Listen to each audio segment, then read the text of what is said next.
In this video, you will learn how to make money with Godot. Making money with Godot, a popular open source game engine, revolves around creating and monetizing games, apps or projects built within it.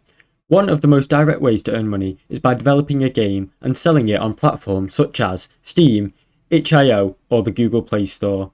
By designing and polishing apps, you can create a wide audience and generate revenue through sales or in-app purchases. Another way is to offer game development services. You can create a custom game for a client or even take a freelance project where you use Godot to build a specific solution. Additionally, if you are skilled in using Godot, you can create tutorials or online courses teaching others on how to use the engine. Platforms such as YouTube or Udemy, or even your own website, can be a great place to sell things.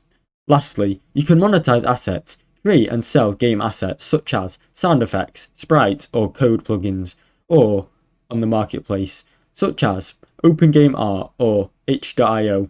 By offering value in these ways, you can successfully make money with Godot while building a strong portfolio and online presence. Thanks for watching. Don't forget to like and subscribe.